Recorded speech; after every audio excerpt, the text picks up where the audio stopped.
They say family is supposed to love you unconditionally. But what happens when your own parents make it painfully clear that you will always come second? Growing up, I learned this lesson the hard way. My older sister, Sarah, was the golden child, the miracle baby my parents had prayed for. And me? I was the accident, the afterthought. I don't think they meant to resent me. It just happened. Maybe I was born too soon after Sarah. Maybe they weren't ready for another child. But from the moment I could understand words, I knew one thing for sure. Sarah mattered more. Every birthday cake had to be Sarah's favorite flavor. My parents would laugh and pretend they forgot that I hated it. Every holiday, every family outing, every decision, it all revolved around what Sarah wanted. If I ever spoke up, "Stop being difficult. Why can't you be like Sarah? Sarah doesn't complain like you do." And if we ever fought, my parents always took her side. If she lied about me, they believed her without question. If I ever had proof of something she did wrong, they'd find a way to blame me too. At first, Sarah simply ignored me. I wasn't worth her time. But when we became teenagers, things got worse. Sarah wasn't exactly well-liked. By the time we hit high school, she had no real friends. Maybe it was her attitude. Maybe people just didn't want to deal with her. I didn't know, and honestly, I didn't care. The problem was, Sarah cared, and when she saw that I had friends, something inside her snapped. Suddenly, she wasn't just ignoring me, she was actively trying to ruin my life. She started lying to my parents about my friends, claiming they were bad influences. She told my parents I was sneaking out. I wasn't.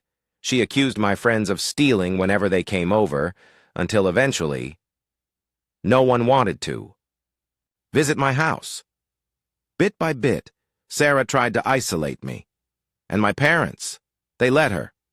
At one point, I overheard them saying, "If Sarah doesn't have friends, it's not fair for my name to have them either." It was cruel. It was unfair. And it only got worse when I started dating. I was 16 when I got my first boyfriend, Jake. He was sweet, funny, and treated me like I actually mattered. I didn't want to bring him home, but my parents insisted. Big mistake.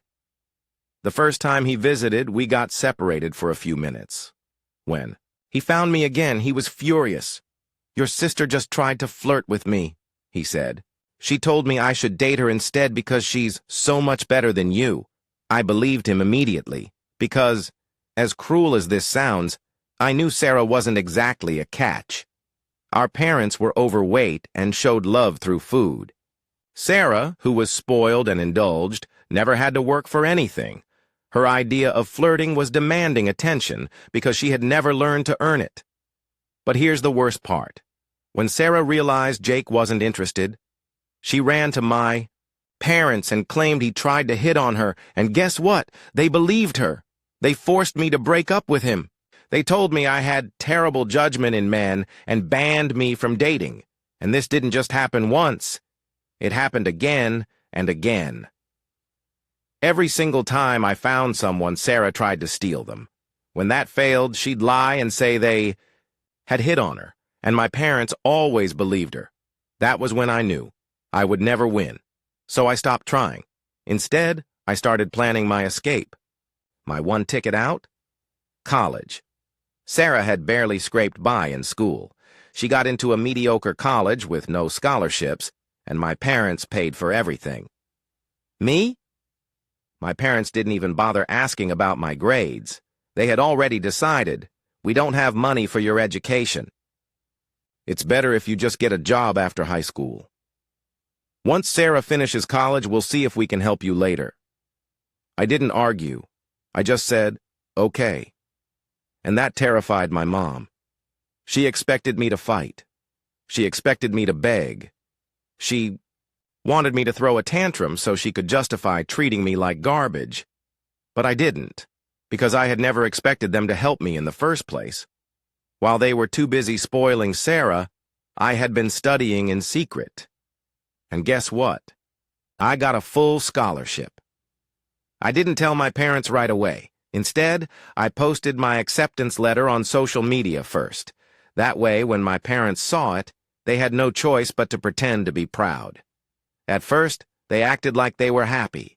But when Sarah found out, she threw a tantrum. She demanded to drop out because college was too hard. My parents suddenly weren't so proud of me anymore. Are you sure you want to go? College is hard. Sarah is struggling, and she's smarter than you.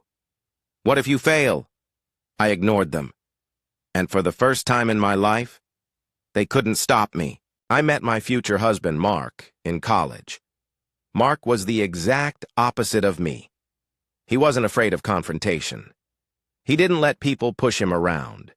He was smart, cunning, and absolutely ruthless when it came to dealing with toxic people. When he heard about Sarah, he wasn't just mad, he was thrilled. Babe, we are going to screw them over so badly. And so, we planned the ultimate revenge. When Mark and I got engaged, I debated whether I should even invite my family. A part of me still wanted to believe they'd changed. That maybe, for once in their lives, they would just let me have this moment. I was so naive. A few weeks after we sent out the invitations, my parents called Mark. We need to discuss something important before the wedding. Mark, being the strategic genius that he was, insisted on going alone. They won't try to manipulate me the way they manipulate you, he said. So he went. And when he came back, he was grinning like a kid on Christmas morning. Babe, we are going to destroy them. I blinked. What? What happened? Mark took a deep breath and said, Your parents want Sarah to walk down the aisle in a wedding dress. At your wedding? I froze. What? Yeah. They said it's not fair that you're getting married first, so Sarah should at least get to have the experience. I stared at him, waiting for the punchline. But there was no punchline. They were serious. My parents, my own flesh and blood, were trying to turn my wedding into a pity party for Sarah. And worst of all, they thought we would go along with it. Mark and I looked at each other and came to the same conclusion. We weren't just going to say no, we were going to let them think they won, and then we were going to humiliate them in front of everyone. Mark went back and pretended to agree. He told them, I don't think my name will be happy about this, but I'll try to convince her. We should keep this a secret from her until the wedding day, so she doesn't try to ruin it. And we shouldn't put anything in writing. She might find out. My parents ate it up. They really believed that Mark was on their side. Since they were paying for the wedding, we started picking the cheapest options, then had Mark accidentally mention it to Sarah. Sarah, of course, demanded the best. Expensive flowers, paid for, top-tier catering, paid for, luxury venue, paid for. By the time the wedding came around, my parents had spent thousands making sure that Sarah's wedding experience was perfect. We never texted, we never emailed, we never wrote anything down, because the second they tried to accuse us of tricking them, they'd have nothing to prove it.